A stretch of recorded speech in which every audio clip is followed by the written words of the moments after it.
Hello everybody and welcome to Canadian Tire Motorsports Park for week 3 of the Radical E-Cup here in season 2 of 2025. After a fantastic finish to the race at Road America, it's set up very nicely indeed for race 3, which is here at a very different circuit indeed. The long straights of Road America have been replaced with some long corners through the rises and falls here at Canadian Tire Motorsports Park as a second North American round in a row in this double header gets underway. Myself, Ian O'Leary and Ron Mans will be taking you through the action once again, and looking forward to this one once again, Ron, as always with these Radicals racing. It's going to be exciting, but it's such a different challenge to 1 week ago.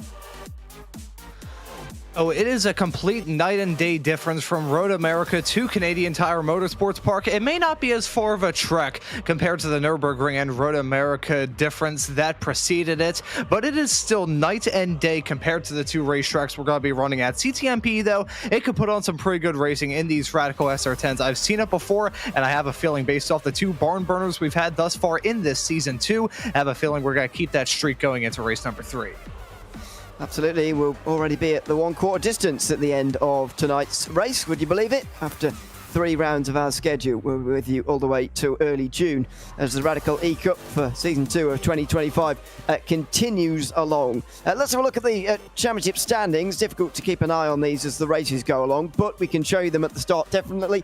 Andreas Frederick currently leading the way ahead of Heinz Bruin, with Rafa Blanco in 3rd, Christopher Yanakis and George Gonzaga round at the top 5, and they're all separated by only 28 points. Havok Gullikson is next, only 6 points ahead of Sully Raitanen. Then it's Bruno Vitorino, Johnny Cajolas and Ricardo Galarreta rounding out the top 10 in the standings. It feels like every week we're almost seeing 10 new names at the front end, with some repeats, of course, but many of them are on the grid here today, including Havok Gullikson and Heinz Bruin, who are on the front row together here for this one, with Kjell Larsen in 3rd place, ahead of Rafa Blanco in 4th. Luke Crowley and Ian Bertolucci are sharing row 6. or row 3 rather. They're 5th and 6th in the field. Lasse Sorensen is 7th ahead of Andre Castro, who was very late on denied the victory at Road America 1 week ago. George Gonzaga and Mika Henrik Hulkonen round out the top 10 with James McIntosh and Dennis Kirakopoulos in 12th. Then it's Miran Iani, Kim Andre Bjortland and Gordon Hogg rounding out the 15 drivers in the field. A slightly smaller field than what we've had in the past. Let's see what the racing is going to deliver for us, though. It is pretty misty and foggy conditions here at Canadian Tire Motorsports Park. Headlights certainly required for these guys, and luckily they can just about see where they're going, but not ideal conditions at all as the lights come on and we get ready to go racing here for week 3 of the Radical E Cup in 2025 season 2. We are now underway, and it's a pretty level, even start on the front row between Gullikson and Brun in towards turn number 1. The front 3 already getting into single file through the opening corner of the race in towards turn 2. They'll do same again. It's side by side for 4th place, a little bit further behind, but that will get sorted out fairly quickly as well here. Run down the hill, all looks clean, and it's all pretty stable. The leaders, at least Gullikson anyway, holding on to that front position ahead of Heinz Brun in 2nd place. And as these drivers continue to contest the first lap of this very foggy CTMP, they're going to be walking on eggshells throughout this first lap, but that's a big one heading down the hill. Bertolucci has gone for a big slide there down the hill at turn 4. You don't often see that actually through that corner. There must have been contact involved, and he's dropped to the very back end of the field. Meanwhile, Heinz Brun is under real pressure here from Kjell Jarlsson, and this could already give the advantage to Havik Gullikson, who's in the lead here, on the way in towards the final 3 corners. Larsson's on the outside line of Brun, in towards the right-hander. He's not going to get anywhere there. Rafael Blanco is just in behind, watching as well. And then it is Lasse Sorensen next in line. If these guys fight too hard for second, Havik Gullikson is going to be laughing all the way to the race victory here this afternoon, because that's already a 6/10 of a second advantage he's got there. I will say, though, in these draft-heavy Radical SR10s, that sort of gap can disappear in the blink of an eye, and it could disappear even more if you have a mistake around this racetrack. We've talked about this a lot throughout this season, and I will continue to hit that dead horse with the stick, as we just saw a driver go off the track heading through turn number 2, thinking that may have just proved my point. Very early on into this race with these SR10s, with the standing starts and cold tires, which is always so sketchy in these SR10s, you have to rely on that aerodynamic grip quite heavily in the early stages of this race. But around a track like this with asphalt about as patchy as my face when I was 14, you can't really rely on it too much. That front splitter can get disturbed a lot around here. We'll get some replays of the incidents and accidents from the first 2 laps of this race as well, because you're right, we did see someone go off in the background there through turn 2 for a fairly top position in the field, as there's weaving around again on the way towards the right-hander, but no positions changed. Larsson, instead of being the one on the attack this time round, is on the defensive in 3rd place, and he's able to hold on to that 3rd place as well, as they now all come through the final corner. Havik Gullikson still leads ahead of Heinz Brun, who's a lot closer to him at the end of lap 2. These races get chipped away very quickly, by the way. You look up and see 20 laps and think that's a long way around here. Well, not really. These laps are going to go by very, very quickly indeed at a pretty short circuit. Pretty fast cars, and the action as well is going to make this race fly by for us as spectators. This is absolutely not done for the race lead. They have pegged back Havik Gullikson now, who was leading by nearly a second earlier on. And just looking through the drivers that we have in this race, it is some of the Radical SR10 community's best. Looking through Harvard Gullikson, Heinz Brun, Kettle Larson, Rafa Blanca, Lasse Sorensen, Andre Castro, George Gonzaga, Dennis Kyriakopoulos, Myron Iani. Those top 9 are drivers who I've commentated Radical SR10 official races on for the better part of well over a year and a half now. They are very good racers, and we have even more of them all throughout this field, as we'll see a moment for Luke Crowley. He was running in a solid top 10 position. However, this was that off-track excursion that I just saw in the corner of my eye that was heading down the hill into turn number 2. Takes a trip into that outside tire barrier. Turn 2 clean corner around this racetrack. Shows off the date of this scan. In real life now, that is all asphalt. In this scan, though, it's all grass. And even with those reworked grass physics that they added in about a year and a half ago at this point on iRacing, that turned the grass from green ice into something you could actually drive on with somewhat amount of success, that's still going to be a tough ride for Crowley. So that's part of the reason why he's still in the pits, running down in last. Yeah, it looks like he's going to finish down there, unfortunately, as well, in 15th place. He was just looking in his mirrors a bit too much there in towards turn 2, I think. I think it was Andre Castro who was moving around in the mirrors trying to get into his head a little bit there, but anyway, I could be wrong on that. He was just slightly put off in towards turn 2, and there is the result. As you say, the new version of Motorsport may have saved him there, but I think we've got the better version of Motorsport, to be honest, here in iRacing, even if it is slightly outdated. I don't really like the asphalt on the outside line because it's not very punishing, unlike what we just saw there. Shame for Crowley, of course, but you can't get away with mistakes, and that's how it should be around a challenging circuit like this one. As Haber Gulliksen comes up towards the end of lap 4 already, with Heinz Braun right in behind Cadelia Larsen and Rafa Blanco as well inside this top 4, side by side between Bertolucci and Gordon Haag. Meanwhile, in the 13th place, that's right at the back end of the field, behind James McIntosh out of the final corner, and it is going to be Bertolucci who gets the place. He's regaining those places after spinning on lap 1. And these drivers still continuing to hack at it at this race. We're already a quarter of the way through this 20-lap long race, and not a whole lot of time for these drivers in this official series to try and get the move done. But look at that, Gordon Haug, as we were riding on board with him. Beautiful shot, Ramiro, from the production truck, heading his way through turn number 2 with that inside. I'm not sure if you've ever experienced this, Ewan, but there's a little bit of messed up grass on the inside of turn number 2, where if you hit that, you're going to pop your car up into low Earth orbit. So getting very, very dangerous to that small little lip of grass there on the inside. Shows you that these SR10 drivers, they have balls of steel, and they're going to push that car to the absolute limit. Lap in and lap in, race in and race out. Gonzaga coming through meanwhile on Lasse Sorensen down the back straight here and towards the final few corners. Right round the outside here, it's going to be brave, and Sorensen's going to try and make sure it doesn't happen, but he hasn't got much choice. Gonzaga has managed it, and he's up to 6th position now, with next in line Dennis Kirakopoulos as well in the 8th place. So it's all going on back here, but that was a pretty impressive overtake there from George Gonzaga, who went round the outside of the 3rd last corner there, turn 8, and that is 6th place. Lasse Sorensen struggling really, not only to stay with the leaders, the top 5, but actually struggling now to even keep his position. He's down to 7th. That's not an ideal moment for those racers, but hey, we still got a decent chunk of this race left to go. As much as I just said a matter of a few moments ago that you don't have a whole lot of time to work with, you also do have a lot of time to work with. It's that weird counterintuitive driver's mind thing where it's like, oh my god, I got 20 laps, I can do this whenever I want to. Then you realize, oh crap, I only have 20 laps to try and get the job done around a racetrack like this. It's that small little back and forth, the game of mental seesaw, as I like to call it. Not the best grammar in the world, but I think the point still remains. Lots of stuff going through these drivers' minds, and they're still going to fight like hell to try and get the job done. That's Lasse Sorensen and George Gonzaga side by side at the bottom of your screen, heading down into the S's of 8 and 9. Gonzaga, a veteran of the series, so is Lasse Sorensen, and they single file out, heading their way off into turn number 9 with Lasse Sorensen in that number 8 car, getting that move done on the 9 to slip his way up into 6th. Yeah, nicely done. So is that going to be sort of an exchanging battle now between the two of them? Is it going to be one of those battles where every time they come down the back straight, the lead changes? Well, not the lead, but the lead of the group rather changes. The overall lead isn't changing so far. Coming up to a 3rd distance here, and Heinz Braun has not been able to yet overtake Haber Gulliksen. However, he is still very close in behind, and that's the important thing at this stage. That was a mistake from Larsen, meanwhile. You may have just seen it in the background there, and he's going to lose out to Rafa Blanco, who now moves up to 3rd.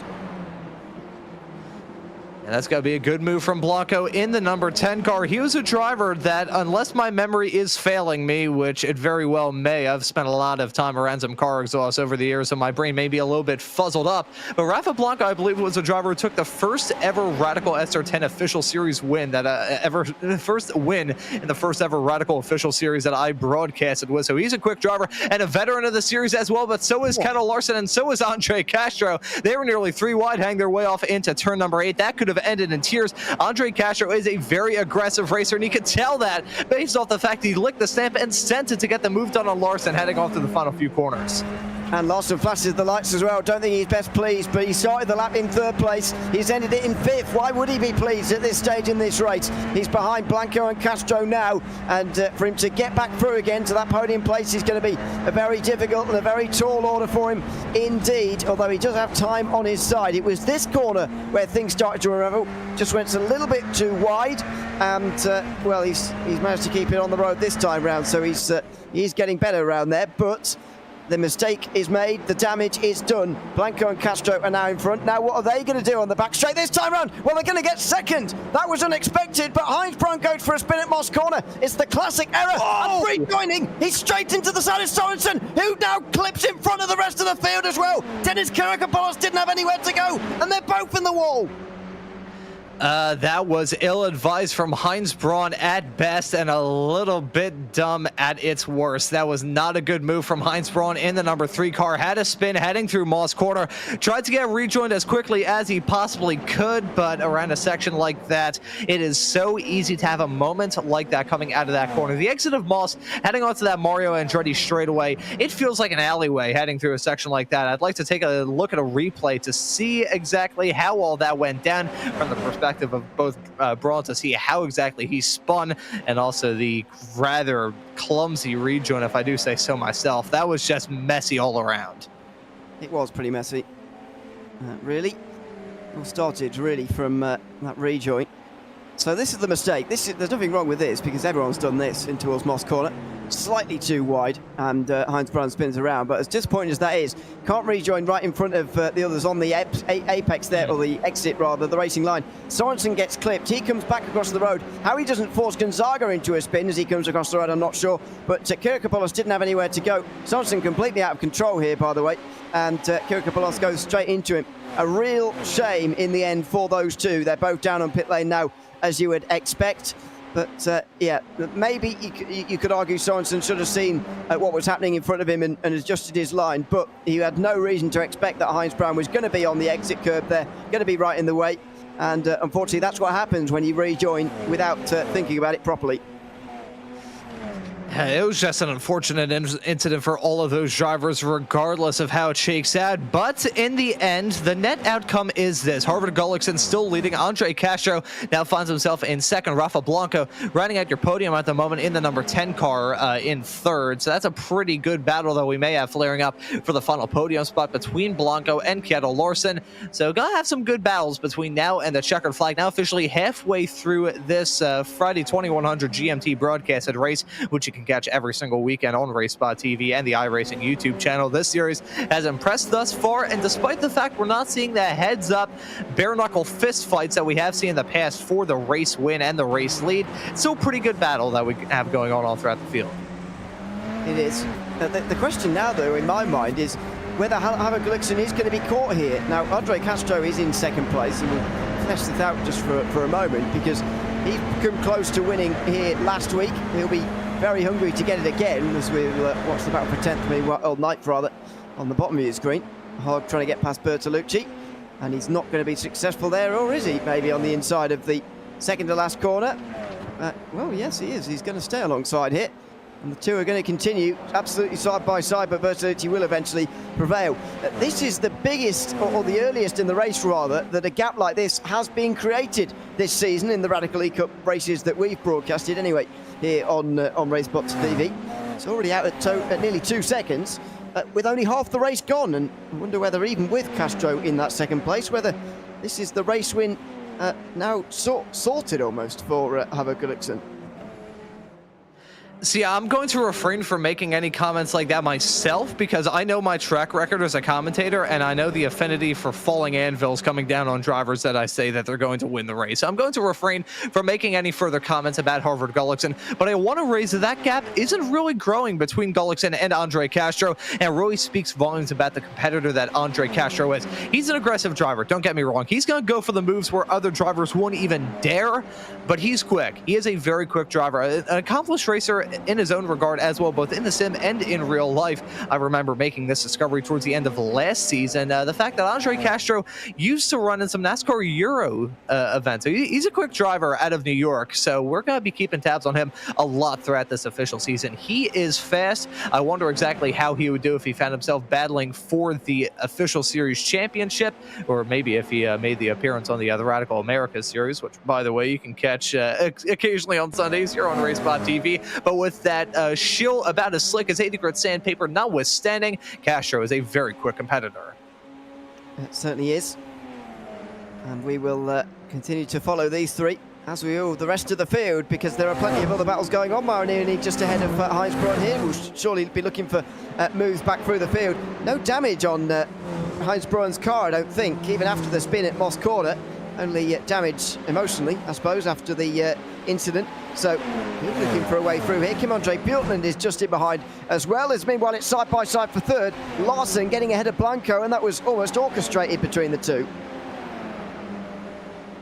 Maybe a small little swapperoo going on here. I feel like there's going to be a whole lot of team orders comments. Fernando is faster than you, Multi21. Everything's going to appear in the YouTube chat. There was a small little swapperoo between the two of those racers. But regardless, I won't raise now that we're about 7 laps away from the checkered flag. Despite the fact we saw that moment for Luke Crowley and that 4-car collision coming out of Moss Corner involving the likes of Lasse Sorensen, Dennis Kyriakopoulos, and you're at 1.P2 runner of Heinz Braun.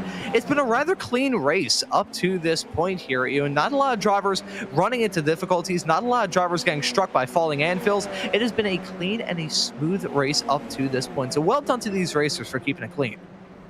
Well, as you say that, Braun goes a little bit wide through. There's a commentator jinx. Maybe loses a place as well. Well, that was always going to happen. Kim-Andre Bjorklund goes through. Heinz Braun just a little bit wide, at least not having a spin this time round, I suppose, which is the very thin silver lining for Heinz Braun there. But he loses a place to Kim-Andre Bjorklund. Nevertheless, that is 7th place now for Bjorklund in the number 6. Marini is just up the road, next in line in that 6th position. So it is all still very close. Just in behind, Bertolucci and Hogg are still pretty close together. And no, nothing doing there that time around. Bertolucci up to 9th now, which is a good recovery, I think. You need to look at where he was at the end of lap number 1, and that, of course, was last. He's made up 6 places since then in the 13 laps afterwards.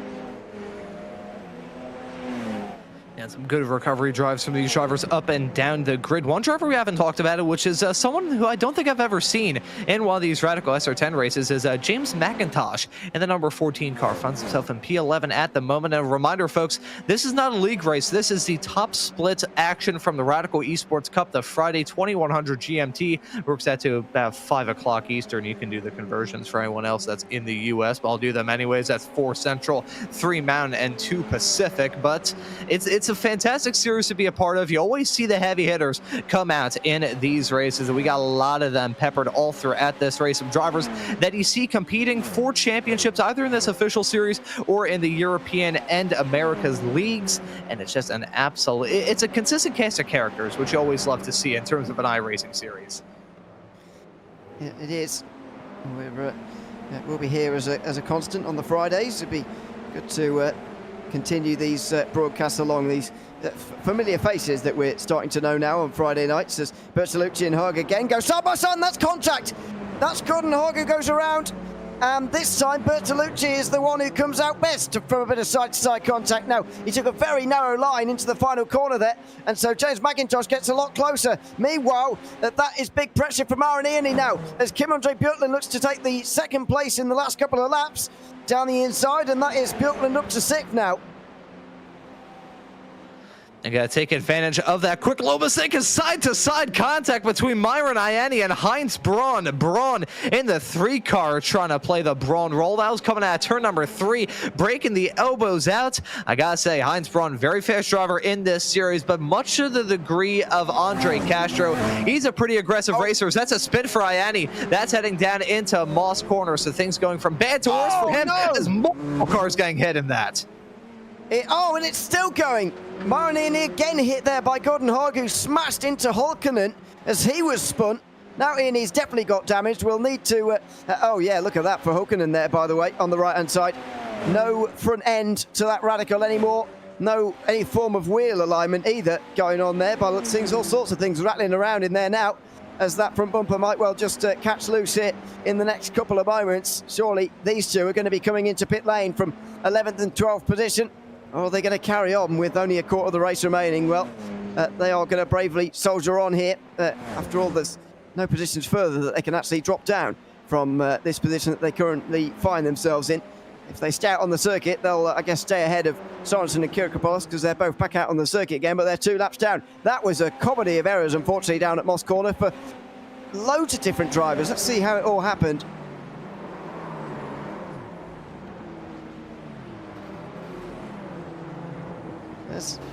Oh no, that's another bad rejoin.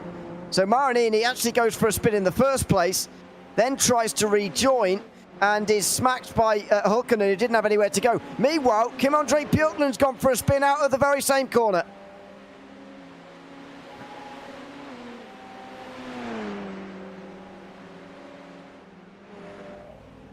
Well, that is a bad moment for Kim-Andre Björklund.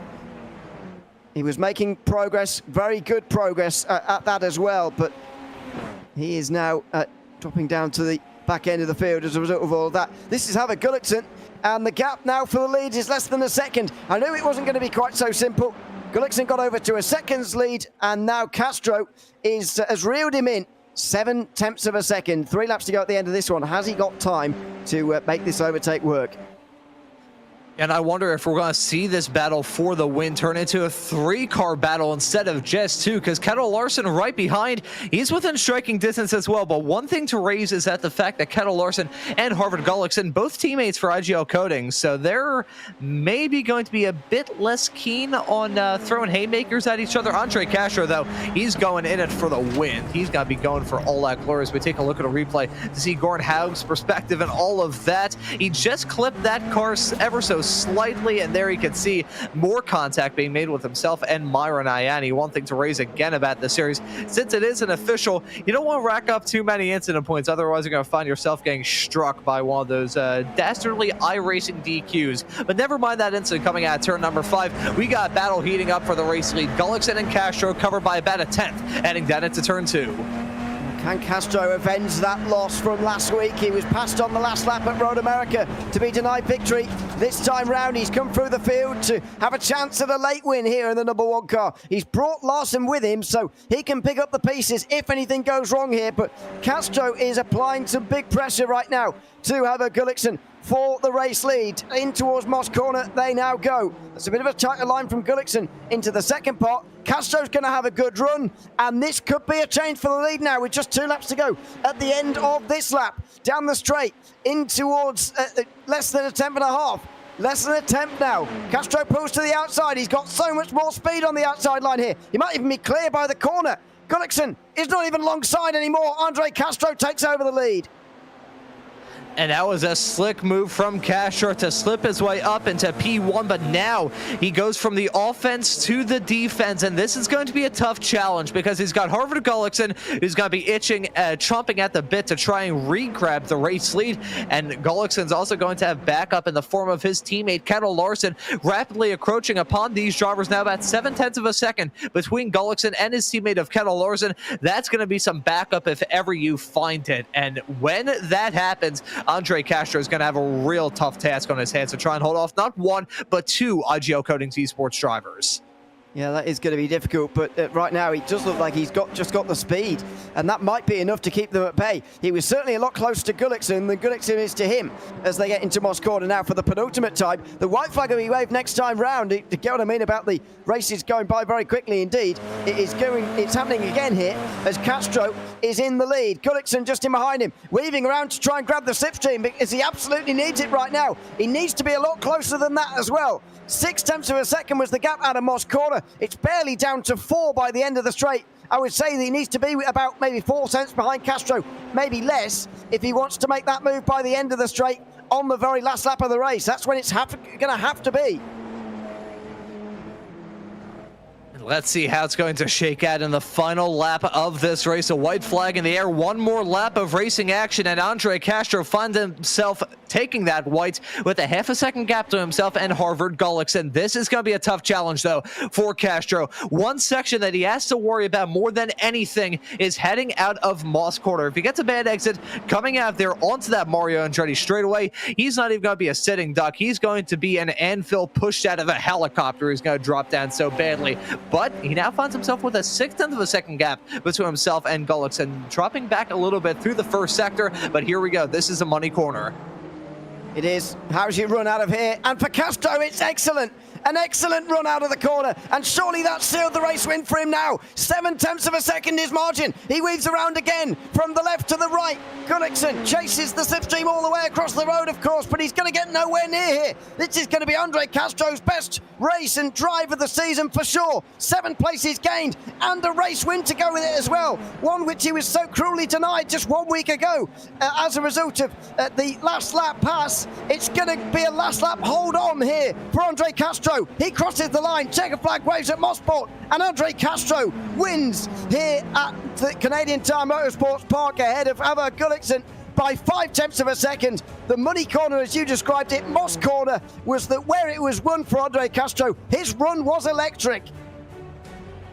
It was a fantastic drive from Andre Castro in that #1 car. The New Yorker got to find himself grabbing another win during this season. Not the first time we've seen Andre Castro back that #1 machine into victory lane, and I have a feeling based off the pace that he shows week in and week out, it's not going to be the last either. But well done to Castro. He got a brilliant exit coming out of Moss Quarter. Gullickson overshot it a little bit. I don't even think he hit the apex with a 10-foot pole. That was not what Gullickson needed at the end of that race, but Andre Castro still the standout star here in the 3rd race of this season.